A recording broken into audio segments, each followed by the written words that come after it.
What are the main sources of Islamophobia here in the UK? I know there's many sources, but what would you, if you had to pinpoint maybe two, what would they be? Look at the labour workforce survey.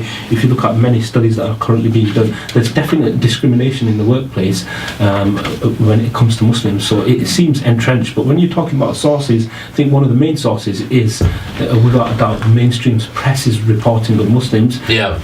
So you're talking about the media here. Do you have any statistics that you can share that might shed light into how disproportionately they might be reporting on Muslims or in a certain way? One of the famous studies that we always talk about was a study done by the Lancaster University School of Journalism, which looked at every single article. So imagine every single article that references Islam and Muslims, yeah? And what they found was for every 21 negative references was one positive reference, yeah? So what we're talking about is very real. It's something that Leveson accepted as well when Leveson did an inquiry into press ethics, that the mainstream reporting of Muslims in the press is something really, really significant and highly, highly negative. Some of the strong, like the words, that are used to describe Muslims, I'll just give you a throw of some of the words that another study by Cardiff School of Journalism did, and the kind of words that were used to describe Muslims: 22% of the time the word terrorist, 18% of the time the word extremist, radical. In many ways, we're not here to strengthen the idea that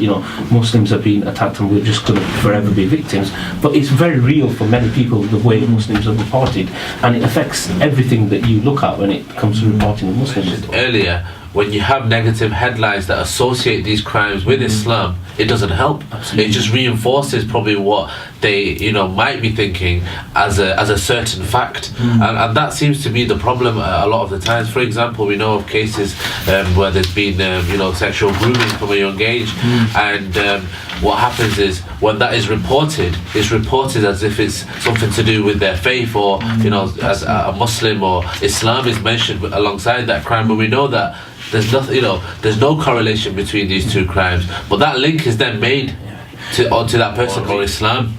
To just link to that as well, I mean, one of the projects we do is we actually engage with the public. We ask them questions with regards to the community, Muslims and Islam, and one of the questions we ask them is that when you hear the word Muslim, what three words come to your mind? And based upon the research we found, is the top three words were niqab, terrorism and halal.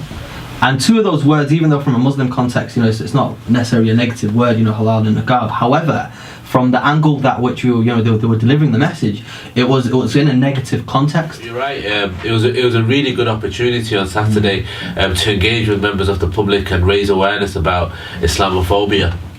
And some of the questions we asked, I mean, as you know, we don't ask just randomly. The questions start at a certain point and then they build up in a sort of systematic way. What I really loved about Saturday as well, apart from just the freshness of the air, was that the truthfulness of the people that we were engaging with. They were being frank.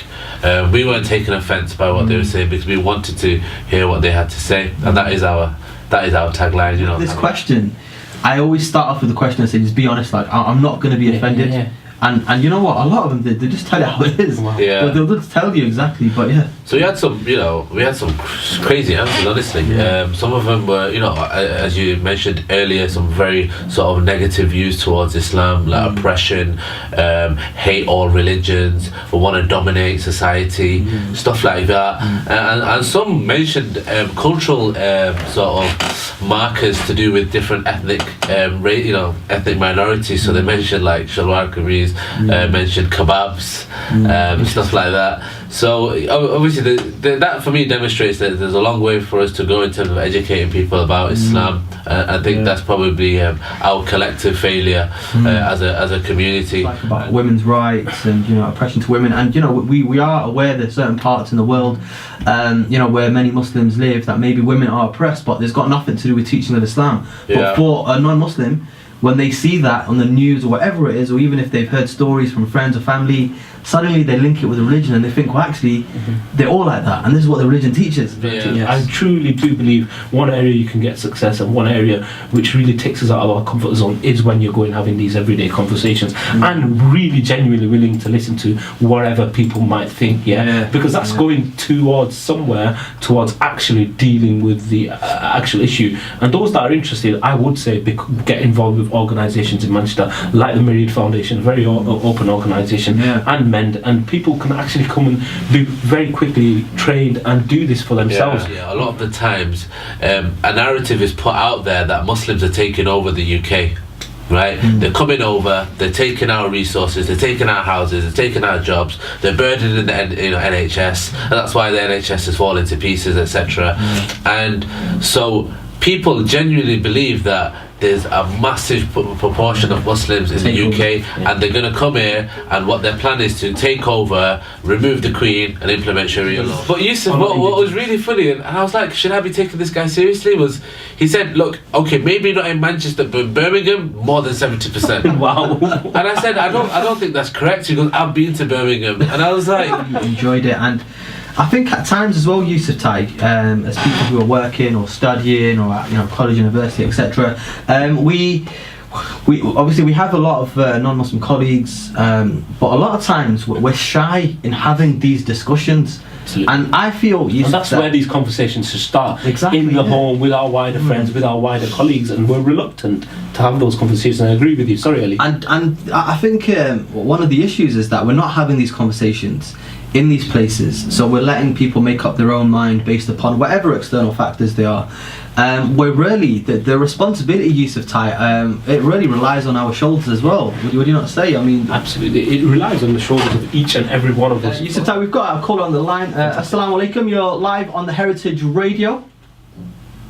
Wa-alaikum assalam wa rahmatullahi wa barakatuh. Welcome, and what's your name and where are you calling from? Police service as British citizens, so that's important. But ultimately, I think there's an understanding which is already changing within the police force and parts of the establishment to take this more seriously. So more reporting is done, the more seriously they'll take it. But also from a prosecution point of view, I work quite closely with the Crown Prosecution Service, who, not the police, but they are responsible for prosecuting some of these crimes if they pass a criminal threshold.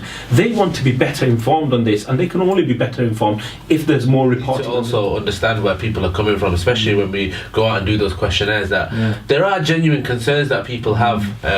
For example, they talk about extremism, in the Muslim community, and terrorism, and they talk about all of these different things, and they're concerned about it. They think it's a societal issue, and they think that Muslims are at the forefront of this societal issue, unfortunately. And but we know that people may be scared.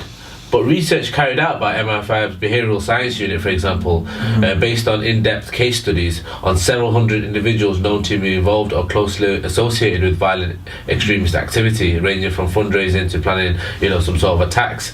They said that, and this is, quoting them, far from being religious zealots, a large number of those involved in terrorism do not practice their faith regularly. Many lack religious literacy and could be actually regarded as religious novices. Very few have been brought up in strongly religious households, and there is a higher than average proportion of converts.